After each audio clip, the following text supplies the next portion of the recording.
Hi friends, welcome back to our channel. నా channel ఎవరైనా కొత్తగా చూస్తున్నట్టయితే ప్లీజ్ సబ్స్క్రైబ్ చేసుకోండి. ఈరోజు రెసిపీ క్యాప్సికమ్ మసాలా కర్రీ.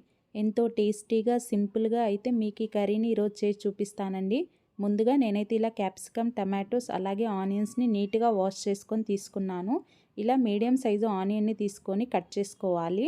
నేను 1/2 kg వరకు క్యాప్సికమ్ని అయితే తీసుకున్నాను. నేను చెప్పే టిప్స్తో మీరు ఫాలో అయినట్టయితే కర్రీ టేస్ట్ మాత్రం సూపర్గా ఉంటుంది.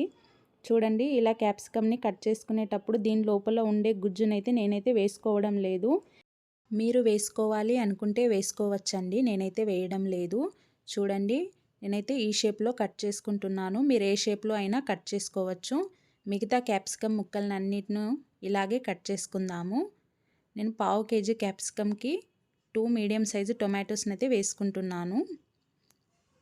చూడండి, ఇలా గుజ్జునంతా తీసేసుకొని క్యాప్సికమ్ ముక్కలను అయితే కట్ చేసుకుంటున్నాను. ఈ కర్రీ వేడివేడి రైస్లోకి కానీ అలాగే రోటీస్లోకి చాలా బాగుంటుందండి టేస్ట్. అలాగే సింపుల్ కూడా కర్రీ అయితే చేయడం. మీరు కూడా ఇంట్లో తప్పకుండా ట్రై చేయండి. అలాగే టమాటోస్ని కూడా కట్ చేసుకుంటున్నానండి. ఇలా అన్ని టమాటోస్ని కట్ చేసుకొని సెపరేట్గా చేసుకొని పక్కన పెట్టేసుకోండి. ఇప్పుడు స్టవ్ ఆన్ చేసి స్టవ్ పైన ఒక బౌల్ పెట్టుకొని ఇందులోకి 3 టేబుల్ స్పూన్ వరకు ఆయిల్ని అయితే వేసుకున్నాను. ఇలా ఆయిల్ వేడైన తర్వాత పోపు దినుసులు అలాగే 2 రెబ్బల కరివేపాకుని వేసుకొని లైట్గా ఫ్రై చేసుకోవాలి. ఇలా ఫ్రై అయిన తర్వాత ఇందులోకి ఆనియన్స్ని వేసేసుకొని లైట్ బ్రౌన్ కలర్ వచ్చేంత వరకు ఫ్రై చేసుకోవాలండి.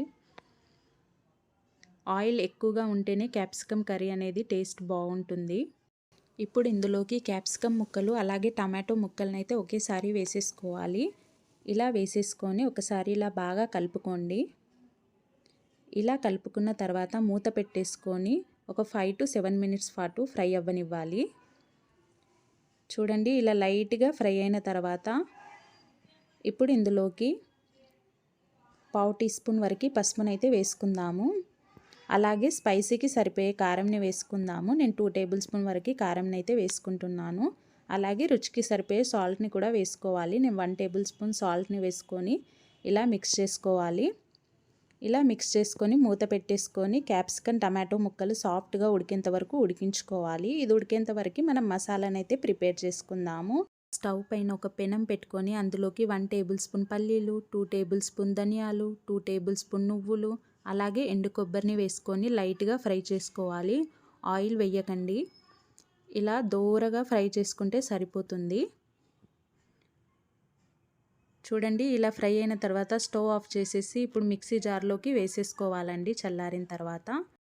ఇప్పుడు ఇందులోకి వెల్లుల్లి రెబ్బలు అలాగే అల్లం ముక్కల్ని వేసుకున్నాను. ఇంత సైజు చింతపండునైతే వేసుకోండి. అలాగే 2 లవంగాలు, యాలక్కాయ, దాల్చిన చెక్కని వేసుకొని వాటర్ యాడ్ చేస్తూ మెత్త పేస్ట్ లాగా మిక్సీ చేసుకోవాలండి.